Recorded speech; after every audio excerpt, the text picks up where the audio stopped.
Después de varios domingos contemplando el capítulo 6 del Evangelio de San Juan, llegamos hoy al núcleo de la homilía que predica Jesús en la sinagoga de Cafarnaún. Recordamos que a lo largo de 50 versículos el Señor ha ido orientando su discurso hacia la verdad central que quería transmitir. Incluso algún autor explica que desde antes, con los milagros previos, iba disponiendo al pueblo para que fuera capaz de entender este mensaje tan central en su predicación. Tú, Señor, te manifiestas como la palabra que se encarnó para mostrarnos el camino, la verdad y la vida. Pero no solo eso, sino también estás dispuesto a sacrificarte, a entregarte en la cruz para que pudiéramos más adelante comulgar contigo en la Eucaristía. Por eso comenzamos ahora nuestra oración con esas palabras clarísimas. Yo soy el pan vivo que ha bajado del cielo. El que coma de este pan vivirá para siempre. Y el pan que yo daré es mi carne por la vida del mundo. Yo soy el pan vivo, el pan que da la vida. No solo la vida física, sino sobre todo la vida espiritual, la relación con Dios. El pan que yo daré significa que ese pan no se ofrece gratuitamente, tiene que darse con un costo y el precio es el valor más alto, la vida entera. Con esas palabras Jesús manifiesta el sentido que tiene su vida y su Eucaristía de sacrificio. Ya lo había dicho cuando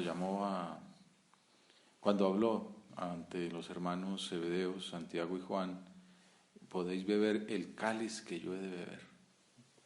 En otra parte ha dicho, con un bautismo tengo que ser bautizado. Jesús habla de su vida como una entrega, el cáliz del dolor y el sufrimiento, el bautismo, que es la manera como él denomina a su muerte en la cruz.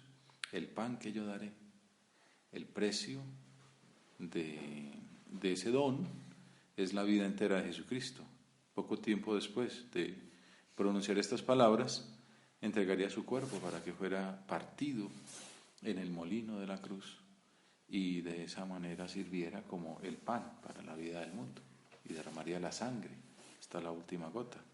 ¿Con qué amor te nos entregas, Señor? Damos gracias a Dios presente en el sagrario y te pedimos que nos ayudes a acoger la cruz con esa misma generosidad, con esa alegría de saber que darte lo que nos pides, aunque nos cueste, es la mejor manera de encontrar nuestra felicidad y sobre todo de hacer más felices a los demás.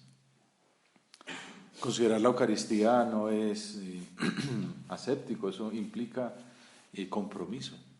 Comulgar es comprometerse con Él, a convertirnos nosotros también en pan partido y sangre derramada para la vida del mundo.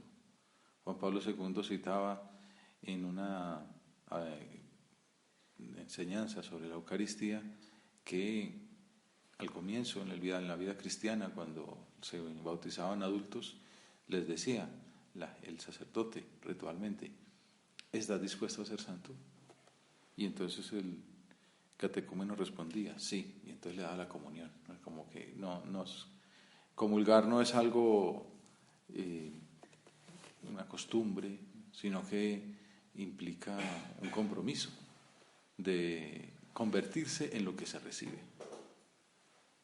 El pan que yo daré es mi carne por la vida del mundo. Ese pan no es una metáfora, es su propio cuerpo, su carne partida, su sangre derramada, mi carne por la vida del mundo.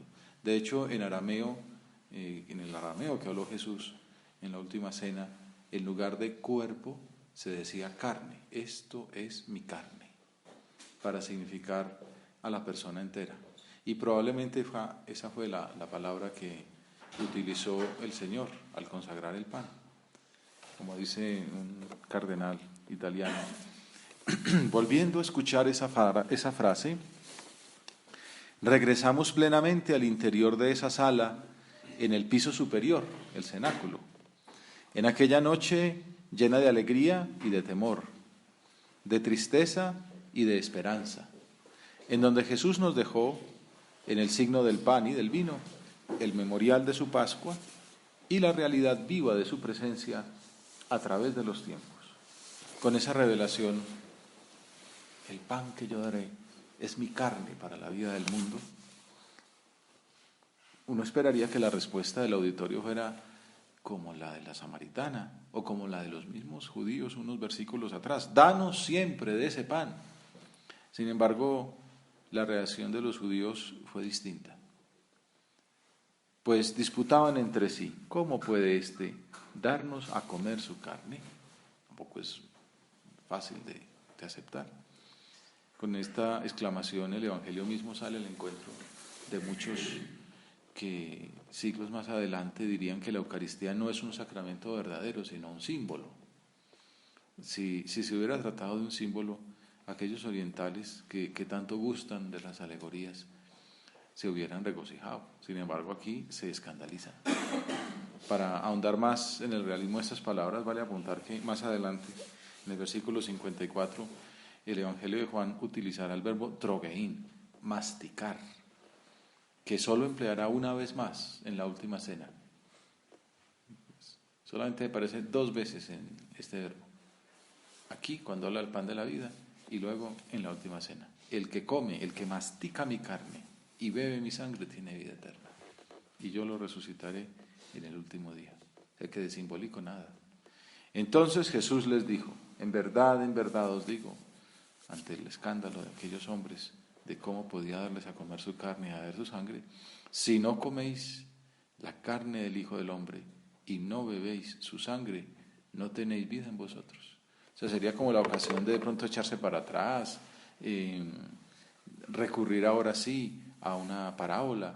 No, el Señor ahonda en la predicación, se reafirma que la Eucaristía es el pan de vida, que con ella nos llega la gracia sacramental, la vida de Cristo, el auxilio divino para vivir nuestra vocación. Promueve nuestra relación con Dios y con los hombres, sostiene nuestra vida para que la llevemos al mundo.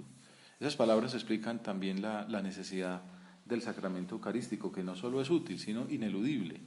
Si no coméis la carne del Hijo del Hombre y no bebéis su sangre, no tenéis vida en vosotros. No es un banquete para unos pocos privilegiados. Todos lo necesitamos. Por eso la Iglesia tiene tanta prioridad en su labor evangelizadora en llegar a la Eucaristía, en poder celebrar, en poder tener un lugar, una pequeña cabaña, un sitio recogido, pero con la mínima seguridad para que pueda estar Dios allí acompañando a los cristianos. Y esta es la justificación del precepto que invita a participar en la Eucaristía todos los domingos. Esa es la gran enseñanza y un propósito básico de esta lectura. Que no nos falte la misa dominical, que sea el centro de nuestra semana. Sobre esto Juan Pablo II escribió un texto muy bonito, la Dies Domini, una exhortación apostólica invitando a los cristianos a que no dejen de asistir a la misa dominical, dándoles las razones, porque el domingo es el día del Señor, pero no solo eso, es el día del hombre, el día de la familia, el día de la sociedad, el día de la comunidad, el día del descanso, el día divino. En verdad, una persona con fe necesita asistir con más frecuencia a la misa, incluso diario. Una persona que entiende que Dios se entrega en la Eucaristía, pues alguna vez se cuenta esa anécdota, ¿no? Un amigo católico le explicaba su fe a un protestante y entonces pasaron junto a una iglesia, este se arrodilló al pasar frente al sagrario y el otro le dijo: entonces tú crees que ahí está Dios, ¿sí? ¿Y cómo no vienes a misa diario? Pues si yo creyera que ahí está Dios, yo iría a misa diaria. Pues hay un ejemplo que le gustaba mucho a Benedicto XVI de los 49 mártires de Abitene, una ciudad de Túnez, que fueron arrestados al comienzo del cristianismo por celebrar la Eucaristía contra los edictos del emperador. Hay cristianos, pienso ahora en China, en Japón, que el domingo no es festivo Ir a misa es ir a misa y salir a trabajar como un día corriente.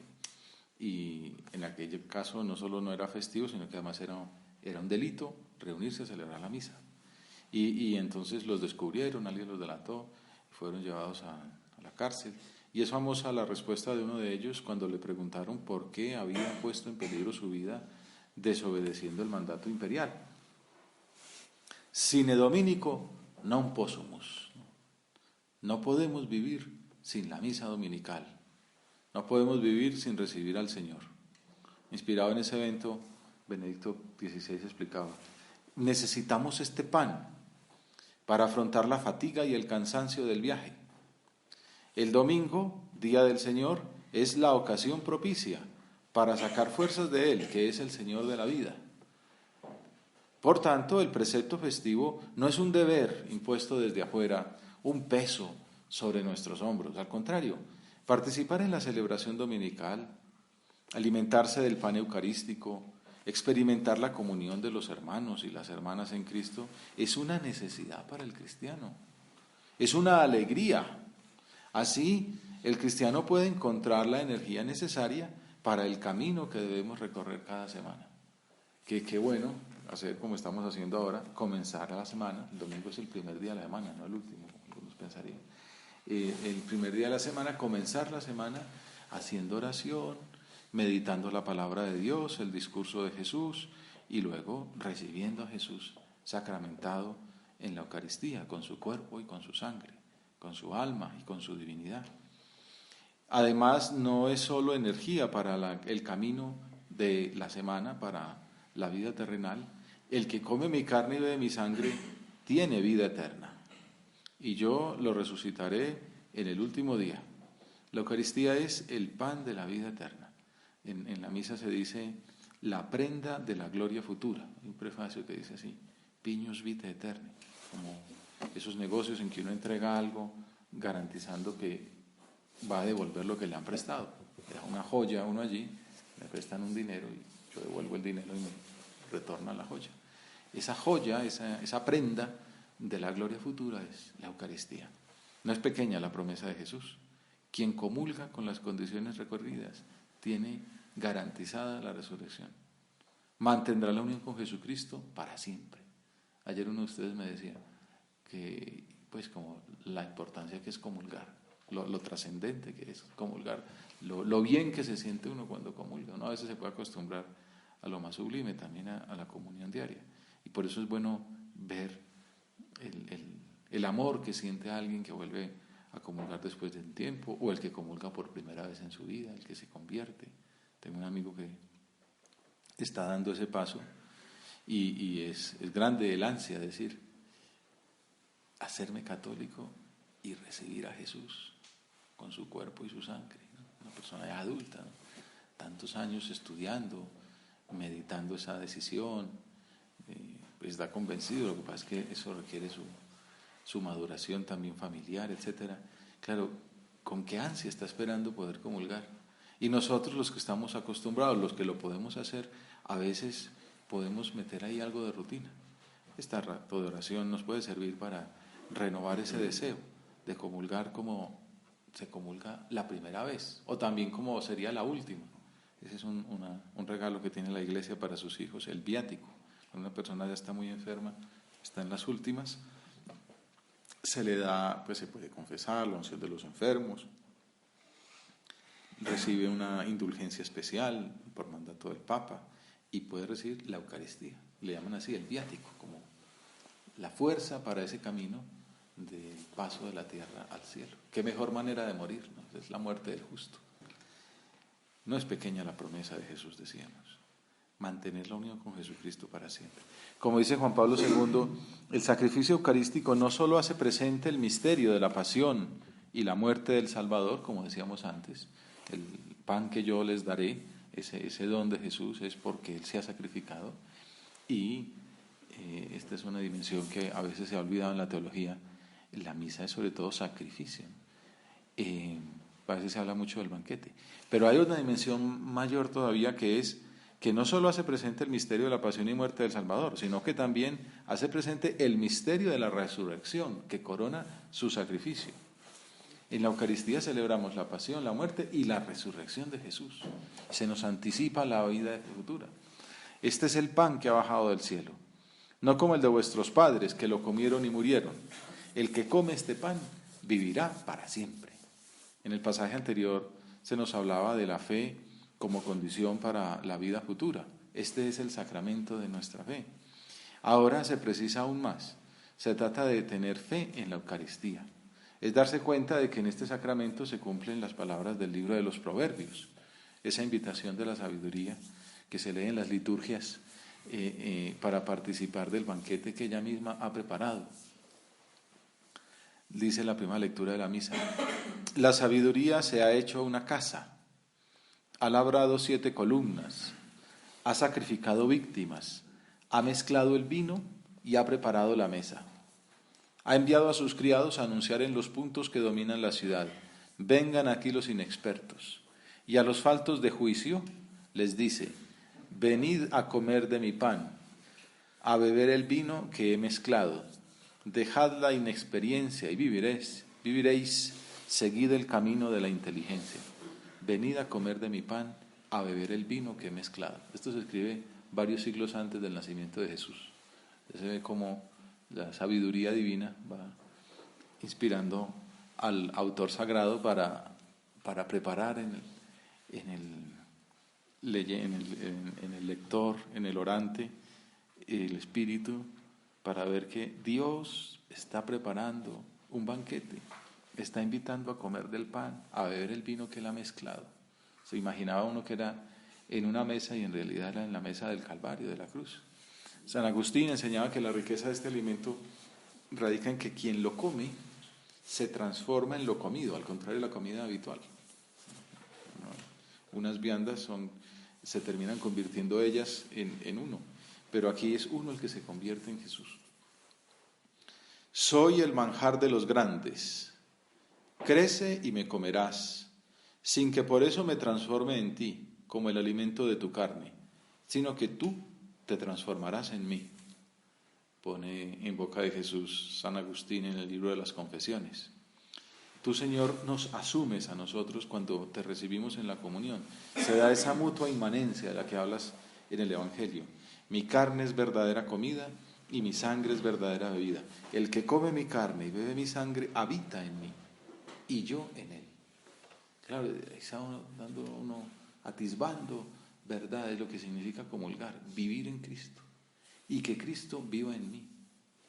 Si en los demás sacramentos recibimos la gracia, el bautismo, la gracia de hijos de Dios, en la confirmación, la gracia de soldados de Cristo, en el matrimonio, la gracia de esposos, en la Eucaristía recibimos al mismo autor de la gracia, a Jesucristo mismo, con toda la fuerza de su amor, que le llevó a morir en la cruz y a quedarse en ese sacramento de caridad que nos permite entrar en comunión con Él. Esa donación infinita, el pan que yo os daré, exige de nuestra parte el pequeño esfuerzo de la acogida. Uno puede tener el detalle de ofrecer un don, pero puede ser rechazado. También se agradece, cuando uno está regalando, se agradece que lo reciban. Hay gente que, la parte que da es la recepción, la acogida del regalo. Bueno, pues que nosotros también acojamos el don del Señor, que vayamos a la Eucaristía, que comulguemos, que nos preparemos para eso, con la confesión si hace falta. Y es el misterio de un Dios que nos pide aceptar su amistad, dejarnos querer por Él, como si nos necesitara, que le permitamos entrar en la riqueza de su intimidad divina. Como el Padre que vive me ha enviado, y yo vivo por el Padre, así, del mismo modo, el que me coma, vivirá por mí. Entrar en ese amor de amistad significa vivir por Dios, vivir por Jesús, por el Padre, por el Espíritu Santo, no por nosotros mismos, por nuestras propias fuerzas.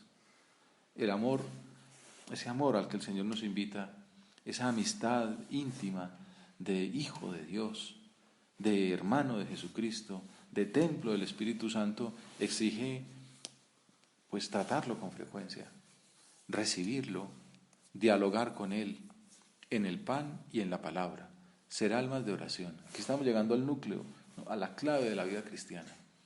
San José María meditaba en Es Cristo que pasa.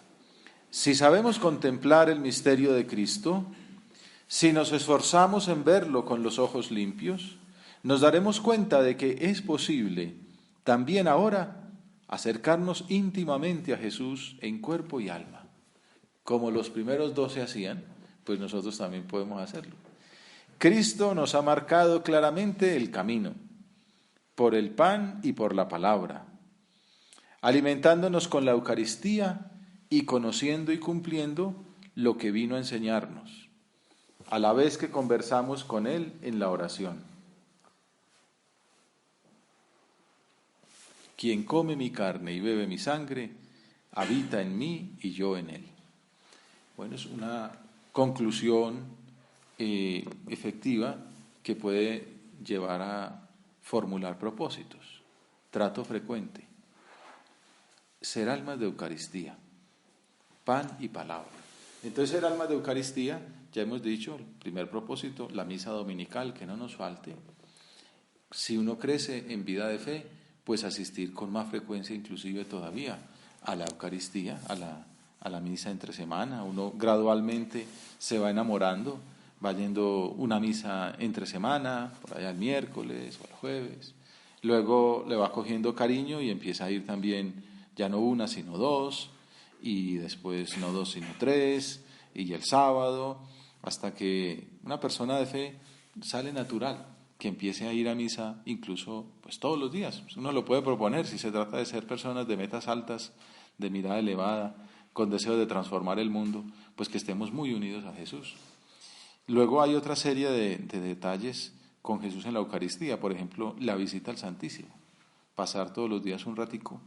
Mucha gente lo hace, por decir algo, después de almuerzo, el que tenga el sagrario allí donde estudia o allí donde trabaja, ir a la parroquia, de camino de la oficina al restaurante, donde lo mejor le quede, pasar a saludar a Jesús con esa pequeña parada que es saludarlo, rezar 3 Ave Marías, 3 Padre Nuestros, 3 Ave Marías, 3 Glorias, visitarlo, está ahí, acompañarlo. San José María se cuenta que pasaba largas horas delante del sagrario. Decían unas monjas que lo veían, porque él era capellán de ellas, que allí estaba en conversación con el Señor. Solía estar en la iglesia en momentos en que la iglesia estaba vacía. Y bueno, también cómo participamos en la misa, cómo la vivimos, con qué intensidad, cómo la preparamos, cómo leemos las lecturas antes para saber de qué trata el Evangelio de la misa y estar sintonizados, llegar antes. Hay gente que llega, siempre preguntan, ¿qué tan tarde se puede llegar para que valga la misa? ¿No? Y me acuerdo de un liturgista que decía, es como si le preguntaran, la final del Mundial, ¿qué tan tarde puede uno llegar? ¿Puede llegar uno a segundo tiempo? Y pues, no, pues uno llega 2 horas antes, creo que estaba previsto que hay que llegar. O una ópera en la Scala de Milán, ¿qué tan tarde puede llegar a uno? Puede llegar al tercer movimiento. No, pues la gente llega, como es una cosa importante, se llegan 2, 3 horas antes a los grandes conciertos, para coger una buena silla, para estar ahí preparado, para escuchar al telonero. Y la misa, ¿qué tan tarde puedo llegar? ¿No? ¿Será que alcanzo, si llego antes de que el Padre diga palabra de Dios, me vale? Pues a la misa llegar antes, con tiempo de recogerse, de meditar, de meterse, para de esa manera, durante el acto, estar. ¿No? Imagínese uno en la final del Mundial dormido, o en la ópera de la Scala Milán leyendo un cómic. Pues no, está uno metido con los 5 sentidos, ¿no? Sacándole jugo. El sacerdote que celebra de San José María también cuentan que, decía uno de los que asistía a esas misas en su juventud, que sin predicaciones, sin homilías, nada más que en la manera de decir la misa, la emoción con que realizaba el sacrificio era tan poderosa que se transmitía a los que estábamos cerca de él. No se trata pues tampoco de hacer cosas raras, pero saber en qué estamos. Estamos en la misa, estamos en el Calvario, estamos con Jesús. Y pues bueno, ser almas de Eucaristía. San José María decía, almas esencialmente eucarísticas. El amor exige trato frecuente, recibirlo pero también dialogar con Él, en el pan y en la palabra. Entonces, ser almas de Eucaristía también es meditar la palabra de Dios. Jesús se hace pan y se hace verbo, se hace palabra, se encarna para que nosotros podamos escucharlo. Por eso el Evangelio no es pues un texto cualquiera, ¿no? Como quien lee el Popol Vuh o cualquier tradición mítica por ahí de distintas culturas, ¿no? El Evangelio es la palabra de Dios, que además no es ni siquiera el libro de la sabiduría que leíamos antes, que era pues la inspiración del Espíritu Santo a un autor sagrado. El Evangelio es hechos que se nos cuentan de la palabra de Dios hecha carne, la vida de Dios que se encarnó para mostrarnos el camino, la verdad y la vida. Como se uno puede acostumbrar a lo más grande, pues tiene que darse cuenta que esto, el Evangelio, pues no es una novela. También tengo unas palabras de San José María sobre el Evangelio muy bonitas, pues porque es lo que nos dice a nosotros, lo que Cristo se hace hombre para eso, para estar con nosotros, para iluminar nuestra vida. El prelado de la obra, don Fernando, decía: la urgencia del amor de Cristo debe llevarnos a vivir para Él y no para nosotros mismos, y comporta la misión apostólica evangelizadora de la Iglesia, de todos nosotros, la misión de llevar a todos los ambientes de la sociedad esa palabra de reconciliación. Para esto necesitamos formación, o sea, también para ser otros Cristos, para ser mensajeros de Cristo, para ser discípulos de Cristo, necesitamos formación, especialmente conocer más profundamente el Evangelio. Todo lo hemos experimentado, que el Evangelio nos da paz, nos da luz, nos da fuerza, y esas ideas se quedan en la cabeza y luego de ahí sale fuerza también para los demás, luz para los demás. Como dice a cada uno San José María Escrivá, urge difundir la doctrina de Cristo. Para eso atesora formación, llénate de claridad de ideas, de plenitud del mensaje cristiano, para poder después transmitirlo a los demás. Tratar a Jesucristo en el pan y en la palabra. Leer el Evangelio. Que también de la Virgen se dice, Juan Benedicto XVI le gustaba mucho decir que ella vivía en la palabra, ¿no? Que esa era su casa, que a ella entraba y de ella salía.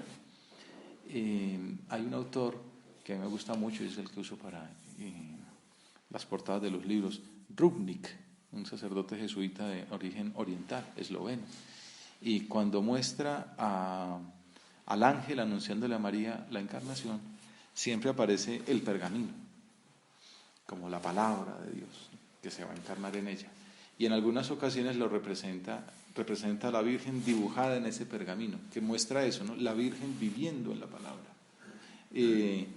Que se siente, su casa es la palabra de Dios. Qué bonito que se pudiera decir eso en nosotros. O sea, como que en la mente tenemos no una canción de moda, no el libro que estamos trabajando, sino lo que el Señor nos está diciendo. Por ejemplo, en estos días tenemos en la mente, yo soy el pan de vida. El que come en mí, el que come mi carne y de mi sangre habita en mí y yo en él. Y entonces que esa sea la historia interna que tengamos. Y entonces se le da uno la mente al sagrario, o se escapa y viene y lo saluda, o dice, Señor, gracias por haber comulgado esta mañana, o dice, Señor, ayúdame a preparar la misa de mañana. Está uno viviendo, ¿no? Siendo alma esencialmente eucarística, una persona que vive de pan y de palabra, alimentándonos con la Eucaristía y conociendo y cumpliendo lo que vino a enseñarnos, a la vez que conversamos con Él en la oración. El que come mi carne y bebe mi sangre habita en mí y yo en Él. Terminemos acudiendo a la Virgen Santísima, a la que San Juan Pablo II le decía, mujer eucarística. Nos pueden servir unas palabras de la última encíclica que escribió el Papa polaco. María está presente con la Iglesia y como Madre de la Iglesia en todas nuestras celebraciones eucarísticas. Así como Iglesia y Eucaristía son un binomio inseparable, la Eucaristía hace la Iglesia y la Iglesia hace la Eucaristía, lo mismo se puede decir del binomio María y Eucaristía. Madre nuestra, ayúdanos a recibir a tu Hijo, pan de vida, como lo recibiste tú, y que nunca lo rechacemos de nuestra alma con el pecado. Que la segura confianza para nuestra vida, la esperanza de nuestro corazón, sean las palabras que acabamos de escuchar en el Evangelio. El que come mi carne y bebe mi sangre, permanece en mí y yo en él.